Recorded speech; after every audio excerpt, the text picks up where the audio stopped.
On September 11, 2001, at 8:45 a.m., on a clear Tuesday morning, an American Airlines Boeing 767 loaded with 20,000 gallons of jet fuel crashed into the North Tower of the World Trade Center in New York City, also called the Twin Towers.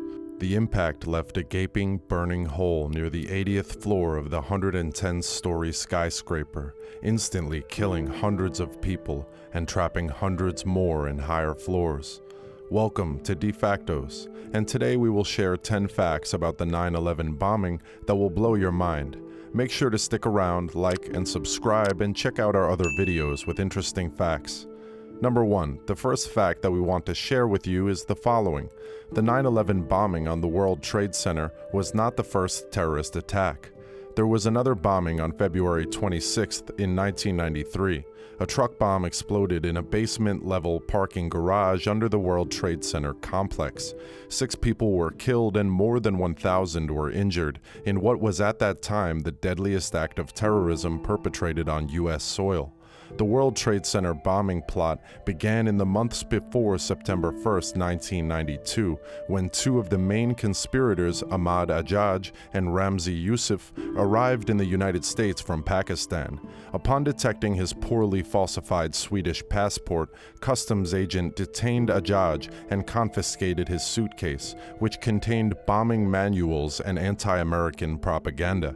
The plotters purchased bomb-making materials and stored them in a locker rented by Salome. On January 1, 1993, Salome also rented a garage apartment in Jersey City for use as a bomb factory. Over the next several weeks, the group assembled a 1,500-pound bomb, and Salome went on scouting missions to the World Trade Center.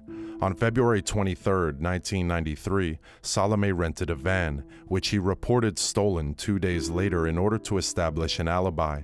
The men purchased several tanks of hydrogen gas and loaded them into the bomb-laden van to magnify the power of the explosion. The van was left in a parking garage in the World Trade Center complex. At 12:18 p.m., the explosives detonated, opening a blast crater 6 stories deep and 200 feet wide. Within hours, Salome went to the rental agency to claim his deposit for the stolen van. He was told to return later. On March 4, 1994, after 4 months, 1,000 exhibits and more than 200 witnesses, Salome, Ayad, Abu Halima, and Ajaj were all convicted and each sentenced to 240 years in prison. After a 2-year manhunt, Youssef was captured in Pakistan in February 1995. He and Ismail, who was arrested in Jordan in August 1995, were tried and convicted in the fall of 1997. Number 2, there could be a potential 200,000 victims on the day of the terrorist attack. The World Trade Center accommodated 50,000 workers and 200,000 daily visitors in 10 million square feet of space. They were the hub of the bustling financial district, a top tourist attraction and a symbol of New York City's and America's steadfast devotion to progress and the future. It is amazing how many people were present at the 9/11 bombing. With those numbers in mind, it is insane how good and fast people in and around the World Trade Center were evacuated into safety. Unfortunately, despite all of the effort of the emergency services, the attacks killed 2,996 people in and within the vicinity of the towers, as well as all 157 on board the 2 aircraft, that is including the terrorists.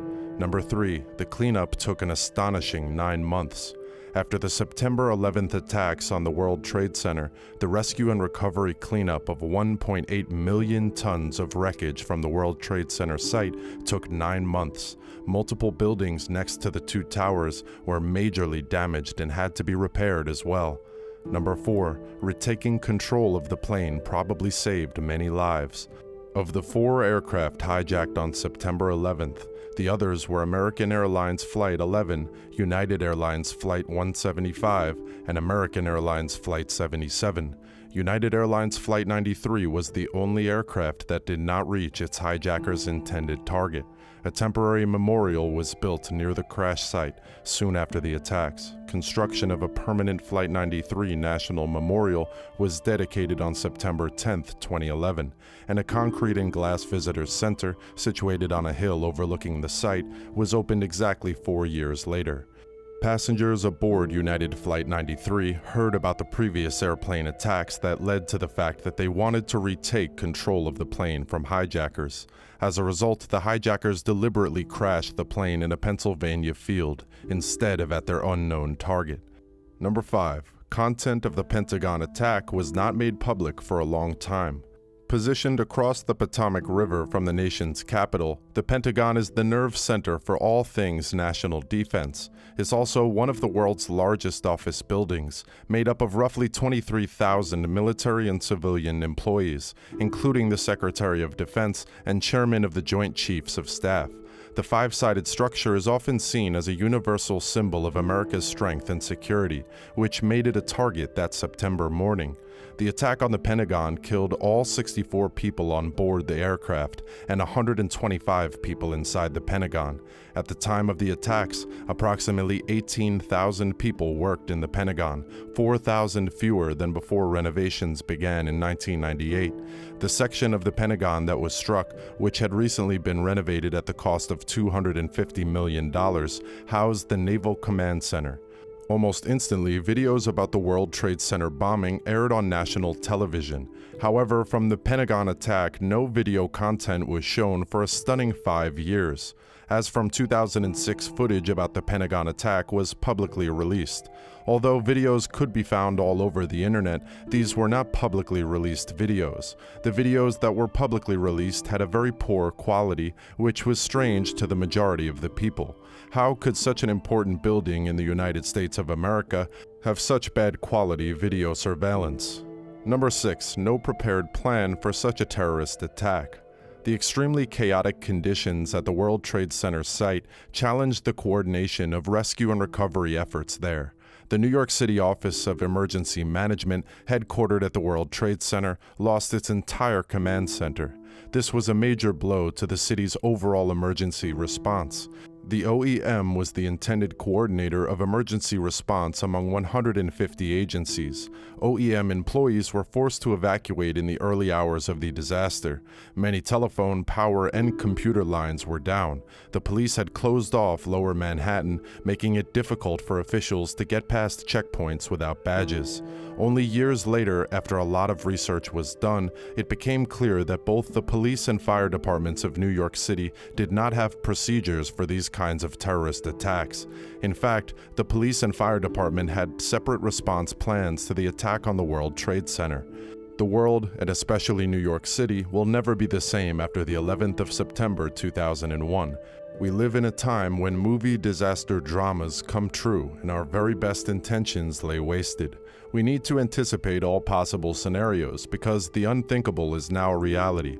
Cities need to have disaster plans that are tailored to specific scenarios and locations, not preconceived generalized plans. Airport plane crashes, stadium catastrophes, and remote mass transit accidents are all vastly different to this attack and require different responses. We hope that the experience of the World Trade Center attack will lead to a disaster response system that is capable of dealing with the many scenarios possible today and tomorrow. Knowing this, it is an even bigger achievement that so many people in and around the World Trade Center survived this attack. Number 7. The largest loss of life by foreign attack. From 1970 until the time of making this video, there have been 2,872 registered terrorist attacks on U.S. soil. Those almost 3,000 attacks have a total of 3,781 victims. One of the most astonishing facts is that the 9/11 attacks led to 2,996 victims. This single attack accounts for almost 80% of the total victims from 1970 until now. Although there could have been a lot more victims, the attack on the World Trade Center on 9/11 resulted in the largest loss of life by a foreign attack on American soil. Number 8. Survivors were found in the rubble. By May 2002, almost half a year later, workers had moved more than 108,000 truckloads, which equals 1.8 million tons of rubble to a Staten Island landfill. However, fires burned underground for months, leaving downtown Manhattan in smoke and dust with the intense smell of burning rubber, plastic, and steel. Imagine that all the weight of the World Trade Center is on top of you, and you are still able to survive. This happened to 18 people who were rescued alive from the rubble of the World Trade Center site. Number 9. The real misery began only after the collapse of the towers. Studies conducted after 9/11 suggest that those who experienced the World Trade Center attacks and those who repeatedly witnessed the events on television and in newspapers are at a greater risk of developing long-term psychological problems like PTSD. PTSD is defined as the experience of a traumatic or terrifying event that is usually outside of one's normal daily routine, often characterized by intrusive and distressing memories of the initiating drama, difficulty in relationships, sleep disruptions, hypervigilance or overreactions to perceived signs of danger, and avoidance or withdrawal from human interactions. Cases of post-traumatic stress are common among 9/11 survivors and rescue workers. Respiratory problems like asthma and lung inflammation also developed at abnormal rates for those in and around the World Trade Center during and after the attacks. Number 10. More victims will follow in the coming year than in the actual attack. As the 20th anniversary of the September 11th terrorist attacks approaches, so does an important deadline for a subset of individuals to register for the September 11th Victim Compensation Fund to potentially receive future benefits related to their illness. It is estimated that around 400,000 people were exposed to caustic dust and toxic pollutants in the 9/11 dust and debris cloud, according to the Center for Disease Control and Prevention. Individuals must have been diagnosed with an illness related to the attacks. Exposure from toxins on 9/11 and during the cleanup process has led to more than 2,000 deaths and an estimated 10,000 first responders and others who were in the World Trade Center area have been diagnosed with cancer, USA Today reported last year. Experts now predict that more people will die from 9/11 related illness than from the attack itself. In 2019, the U.S. Senate passed a bill ensuring that a fund to compensate victims of the September 11th attacks never runs out of money, and that first responders won't have to return to Congress to plead for more funding, which is great news for all victims.